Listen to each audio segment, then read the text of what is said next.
Itu sangat mudah lah. Anak balita sudah bisa puasa sampai maghrib kalau urusannya cuma itu.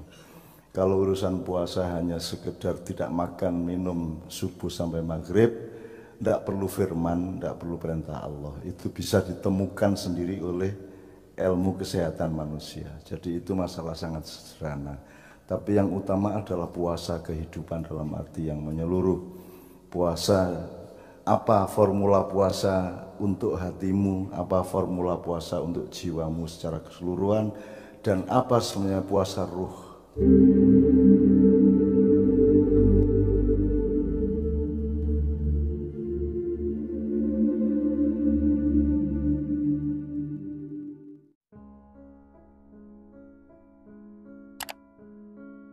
Assalamualaikum warahmatullahi wabarakatuh. Kalau saya ditanya apa yang paling saya dambakan, saya tidak akan bicara masalah-masalah teknis atau apapun yang terjadi di dunia dan terutama di Indonesia dalam 2 minggu ke depan ini. Yang saya dambakan kepada Allah adalah siapapun saja yang bersama saya maupun yang tidak bersama saya, itu oleh Allah dijaga kesehatan badannya, dijaga kesehatan pikirannya, dijaga kesehatan hatinya, dijaga kesehatan jiwanya. Berarti terjaga juga kesehatan seluruh bulatan dan kesatuan rohnya. Kalau menjaga kesehatan akal itu caranya tidak terlalu sukar. Ada objektivitas, ada sportivitas, ada ketepatan berpikir, ada metode yang sudah kita pelajari bersama, sudut pandang, sisi pandang, jarak pandang, resolusi pandang, lipatan pandang, lingkar pandang, dan apapun saja. Tapi yang tidak mudah adalah menjaga kesehatan hati Anda yang akan merupakan cicilan dan bangunan terhadap kesehatan jiwa dan akhirnya kesehatan roh kita. Kalau kesehatan jiwa saja belum cukup, karena kalau dia sudah bergabung dan menjadi satu mekanisme dengan kesehatan akal, baru dia merupakan kesehatan roh kita. Nah, kita ini kan roh, karena jasad kita ini hanya medium sementara di perjalanannya sangat singkat di muka bumi ini. Setelah itu kita akan masuk ke keabadian melalui beberapa transformasi yang nanti harus bisa kita dekati. Oh, ini masalah fisika, ini masalah metafisika, ini masalah transformasi, ini masalah peralihan, masalah perubahan bentuk. Ini ada yang radikal, ada yang revolusioner, ada yang evolusioner, dan seterusnya. Tidak sukar untuk menjaga kesehatan akal. Akal itu tidak disehatkan, tidak dijaga kesehatannya kalau hatimu tidak terjaga.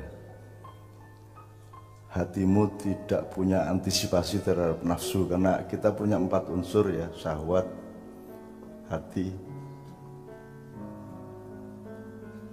Syahwat ini loro ya, barangmu karo wetengmu ya. Dan puasa itu kalau hanya urusan bawah sama atasnya bawah ini, atas dan menengah bawah ya, struktur sosial ya, itu sangat mudah lah. Anak balita sudah bisa puasa sampai maghrib kalau urusannya cuma itu. Kalau urusan puasa hanya sekedar tidak makan minum subuh sampai maghrib, tidak perlu firman, tidak perlu perintah Allah. Itu bisa ditemukan sendiri oleh ilmu kesehatan manusia. Jadi itu masalah sangat sederhana. Tapi yang utama adalah puasa kehidupan dalam arti yang menyeluruh. Puasa, apa formula puasa untuk hatimu, apa formula puasa untuk jiwamu secara keseluruhan, dan apa sebenarnya puasa ruh. Karena Allah sendiri sedang berpuasa dan menunggu kiamat tiba yang Allah akan tentukan, sehingga nanti beliau berhari raya bersama kita di surga Jannatul Naim. Jadi kita ini latihan. Nah,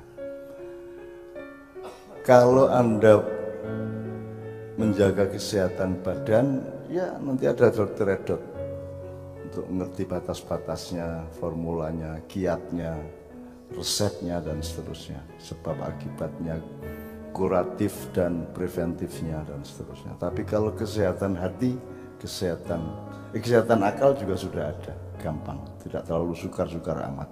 Rasa sekolah bahkan bisa lebih sehat akalnya daripada sekolah. Karena kalau Anda sekolah, Anda akan bertemu dengan banyak sekali gangguan-gangguan terhadap akal sehat Anda. Misalnya gangguan kepentingan politik, kepentingan proyek, nafsu dan seterusnya. Itu akan banyak gangguan, dan orang yang tidak sekolah adalah orang yang tidak mendapat gangguan itu karena dianggap tidak expert, maka dia tidak mendapatkan proyek-proyek dan legalitas. Jadi dia lebih tenang tidak sekolah. Tapi saya tidak menganjurkan Anda tidak sekolah. Saya cuma memaparkan kepada Anda, ayo dipertimbangkan kembali segala sesuatu dalam hidup ini.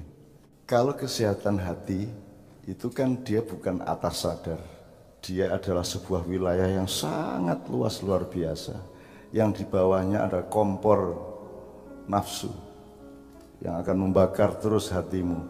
Makanya Allah menemanimu dengan menyarankan agar engkau beriman kepada Allah. Kenapa beriman kepada Allah? Karena engkau sendiri tidak akan bisa menjaga rohmu. Yang bisa menjaga rohmu hanya Allah melalui para malaikatnya.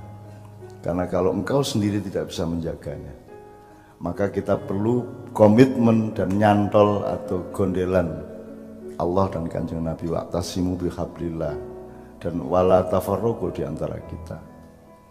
Nah, teman-teman sekalian, maka terus kemudian kita dikasih kiat-kiat sederhana. Pokoknya setiap peristiwa itu saya ulang ini sedikit yang sudah kita bicarakan bersama di PLN ya. Di PLN kan energi alhamdulillah temanya. Nah, malam ini gini. Jadi Pak Muzamil tolong nanti dikomentari langsung. Jadi kalau kalimat thayyibah itu diafdholiyahkan atau diskala prioritaskan, itu kan bisa tergantung pengalamanmu masing-masing, bisa tergantung teori substansialnya apa. Ya, dan itu juga tidak ada yang mengikat satu sama lain. Kalau Anda menemukan bahwa hidup Anda itu sangat memerlukan Allahu Akbar, ya sudah Allahu Akbar. Kalau hidup Anda sangat memerlukan Subhanallah, ya sudah Subhanallah. Cuman mungkin kalau kita cari substansi teoritisnya, urut-urutannya sehingga seseorang menemukan puncak dari perjumpaannya dengan kemuliaan Allah Subhanahu wa taala. Mungkin pertama itu itu namanya alhamdulillah. Jadi namanya kita mendapatkan hikmah. Hikmah itu puncak ilmu. Jadi ilmu ketika di atas intelektualitas dia sudah merupakan hikmah. Hikmah itu mendekat ke kemuliaan, jadi karomah. Gitu ya. Itu juga jangan dianggap teori saya. Ojo terus semua dipadatkan. Nah, ini juga hikmah yang langsung datang pada malam hari ini. Bagi yang menerima kopi insya Allah mendapat kenikmatan, dan yang tidak menerima kopi itu kenikmatan berlipat-lipat. Karena orang yang menyaksikan kenikmatan orang lain tapi bersabar dan ikhlas, maka dia mendapat kenikmatan luar biasa dari Allah Subhanahu wa taala. Ngono ae. Gampang ngapusi arek-arek gampang. Oke, tinggal diurut lagi Mas ya. Astagfirullah, subhanallah, alhamdulillah. Terus, iya ya, memang nggak ada kok kita itu. Memang sebenarnya yang ada itu cuma Allah. Kita tuh nggak punya apa-apa kita itu bukan siapa-siapa sebenarnya. Sebenarnya semua itu ya la ilaha illallah. Maka kemudian la haula wala quwata illa billah. Udah, kemudian kita berderet terus, ada kalimat thayyibah yang sangat bermacam-macam, yang Pak Muzamil mengatakan jumlahnya tidak terbatas sebenarnya. Semua bisa menjadi kalimat thayyibah. Meskipun disepakati sementara oleh para ulama, itu yang Anda hafalkan subhanallah walhamdulillah wala ilaha illallah wallahu akbar. Bahkan astagfirullah tidak disebut di situ. Wala haula wala quwata illa billahil aliyil azim, itu ya. Dan itu tidak usah dipertengkarkan. Tolong Anda punya sensitivitas dan spontanitas untuk menikmati rahmat Allah itu, dan tidak perlu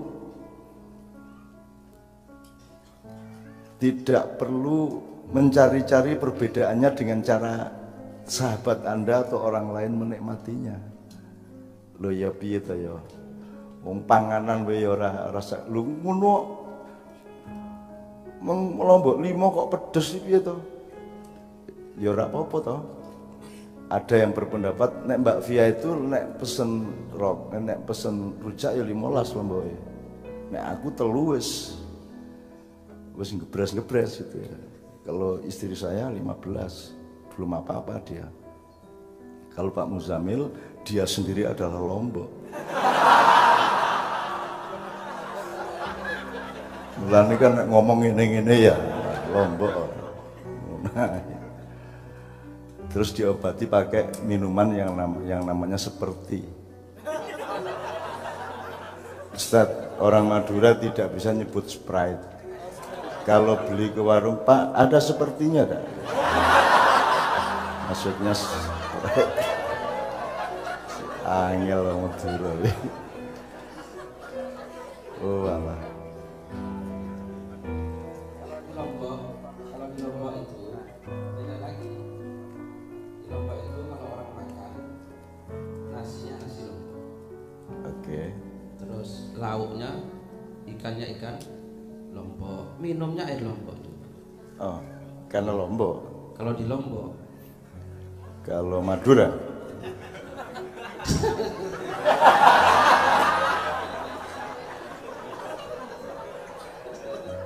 Pokoknya sama Madura itu nikmati, atau kalau tidak bisa menikmati jangan berurusan. Cuman dua itu, jadi hidup itu cuma dua, antum kreatif atau antum taat. Kalau Anda tidak bisa, susah untuk taat, ya Anda kreatif. Kalau Anda tidak bisa kreatif, ya sudah taat aja. Iki ora kreatif raiso, taat ya ora. Bahasa Indonesia yang ini caranya. Ya, kalau Anda tidak ijtihad, taat, gitu kan. Para ulama berijtihad, umatnya taat, yang gitu. Nah, siapapun saja yang bisa berijtihad, silakan berijtihad, gitu ya. Tapi tidak usah dihubungkan antara ijtihad sama taat. Jadi saya berijtihad, tapi saya tidak minta ketaatan Anda kepada saya. Karena yang punya hak untuk ditaati hanya Allah dan Rasulullah SAW. Atiullah wa atiur Rasul wa ulil amri. Ulil amri itu artinya, Pak Muzamil, jelasin Pak Muzamil. Ulil amri artinya orang-orang yang memiliki otoritas, ekspertasi ya, terhadap urusan-urusan. Nah, sarjana, gitu, doktor, fakultas apa. Tapi di kata-kata sebelum ulil amri tidak ada atiu. Kalau itu bentuk kalimat, itu gaya kata, gaya kalimat, gaya ungkapan, mestinya atiullah war rasul wa ulil amri minkum. Tapi tidak. Watiullah wa atiur rasul baru wa ulil amri minkum. Ini gaya yang tidak jelas. Pasti ada maksudnya, ya. Atau sekalian, kenapa tidak tiga-tiga sekalian? Atiullah wa atiur rasul wa atiu ulil amri minkum. Kan gitu mestinya. Tapi enggak. Atiullah, Allahnya pakai atiu, Rasulnya pakai atiu, ulil amrinya enggak pakai. Menurut saya kayaknya loh ya. Tapi jangan terus dianggap ini rumus, enggak, kayaknya. Kalau ketaatan kita kepada Allah dan Rasul itu mutlak. Tapi kalau ketaatan kita kepada ulil amri, apa itu expert, apa itu para ahli atau direktur atau kepala, komandan, panglima, presiden, kaisar, segala macam, itu relatif. tidak mutlak kita taati. Kita verifikasi dulu ini segaris enggak dengan ketaatan kita kepada Allah dan Rasulullah. Kalau segaris ya kita taat. Sama dengan orang tua juga relatif. Ibrahim alaihissalam tidak taat kepada bapaknya karena dia taat kepada Allah dan Rasulnya, kan begitu. Jadi jangan asal orang tua pasti ditaati, nanti dulu anak ngejak nang pasar kembang bareng. Ono lho gitu. Bapak karo anake loro iki bareng-bareng nang pasar kembang iki ono lho iso nglakoni lejan. Oh alah. Kira-kira deh. Berarti ada referensinya di belakang sebelah kiri. Marjaknya gitu. Oke, jadi teman sekalian kita mulai dengan kesadaran itu. Pokoknya gini, kita itu kan lemah. Jadi kita harus milih mas, mau taat atau mau cari sendiri. Kalau cari sendiri, harap tahu bahwa yang bisa kamu cari kan tidak ada 1% dari kehidupan ini. Jadi yang 90% kita tetap taat kepada Allah. Kan gitu. Tidak bisa Anda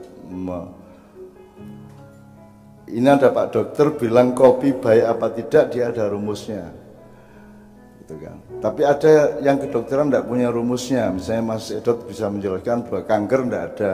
Enggak iso. Sebabnya pokok kanker gak ono. Sebabnya pokok ini Mas Joko SP sedang di ICU, sedang di IGD Pantirabe. Jadi tadi malam saya bilang Zaki, besok tema kita kesehatan sambil mukadimah untuk bukunya Dr. Hasman yang akan terbit. Terus malaikat bisi tenan gue gitu. Aku ra krungu, aku kesel saka Magelang. Jebul karepe iki nek pancen arep tema kesehatan ya tak larake siji Kiai Kanjeng, loro tenan Kiai Kanjeng. Akhirnya tadi jam 5 sore jam berapa tadi? Jam 4:05 sore tadi ke IGD sudah saya datangi sana sama Mbak Novia. Alhamdulillah mohon doa nanti kita minta Al-Fatihah juga kepada Anda semua agar Pak Joko segera pulih. Pak Nevi juga sudah pulih, tidak hadir Pak Nevi ya. Mudah-mudahan beliau juga sehat. Dan aku njaluk tenan karo Kiai Kanjeng tolong ojo ngawur manganmu, ojo ngawur uripmu. Turu ora turu dihitung tenang. Setiap ono mur sing longgar dirapeti. Nek kesehatan ngono kuwi. Anek mobilmu iku ana longgar sithik kok kamu biarkan besok akan besok langsung gitu. Pokoknya ada mur longgar sithik cepet dirapetin. Ada sedikit gangguan Anda cepat perbaiki. Apa krasa apa ning kene cepet didoleki. Nek kowe ra iso goleki digosok nganggo ayat. Ya aja ming ayat tok ya nganggo ngopo ngono ben ya. Nah, terus tapi diayati, di Al-Fatihah difirmani ya, digosok dengan lantaran firman Allah Subhanahu wa taala. Jadi teman-teman gitu ya, kita ini lemah gitu ya. Apa yang kita tahu kita enggak tahu. Sebenarnya kita ini semenit lagi terjadi apa kita yang enggak tahu. Kowe iki arep lara apa ora aku ya ora ngerti. Makanya salah satu yang paling prinsip dari bukunya Pak Asman adalah ada satu poin di antara 41 poin untuk epilog yang saya kasih itu, saya mengatakan tidak benar kalau saya itu sehat.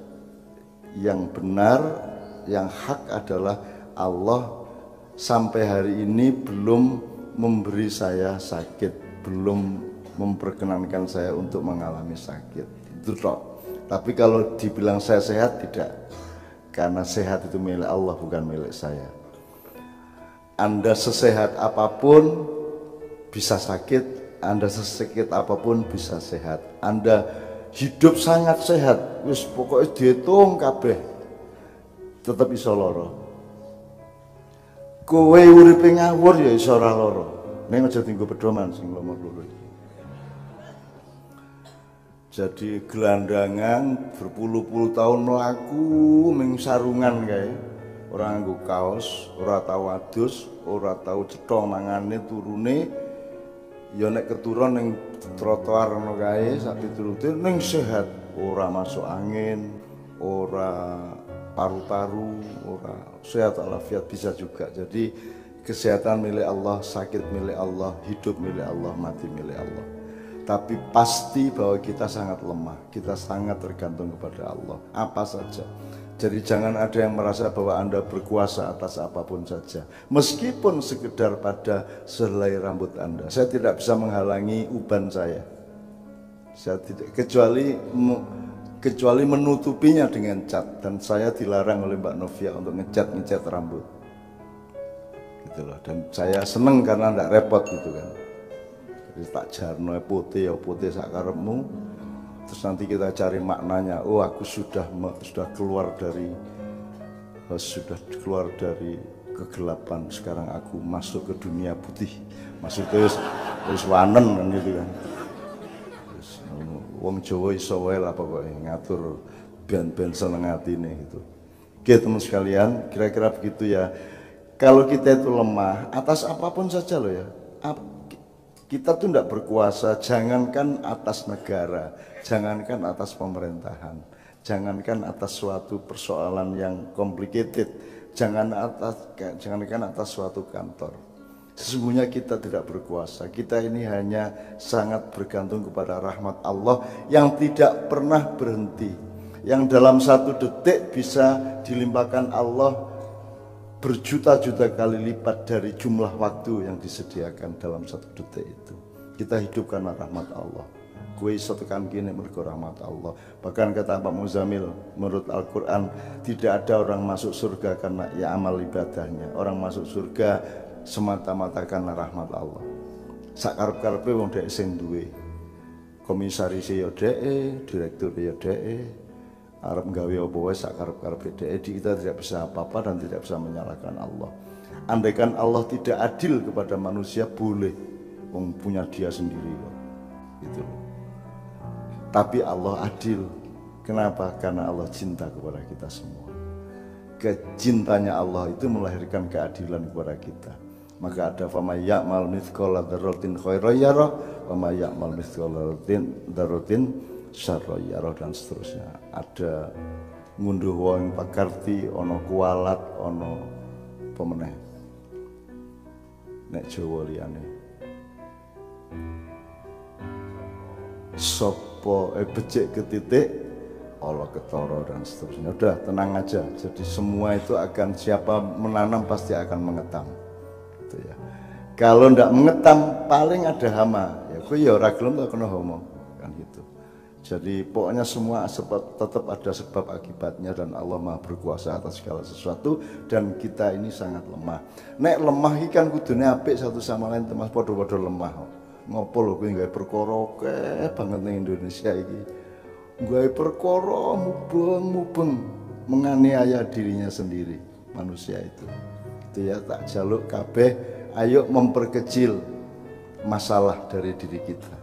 Kalau ada masalah terhadap kita, mari kita alhamdulillahkan. Tapi jangan sampai menjadi masalah bagi siapapun. Kalau ada orang yang bikin masalah terhadap Anda, maka alhamdulillahkan, astagfirullahkan, kalimah thayyibahkan, dan seterusnya.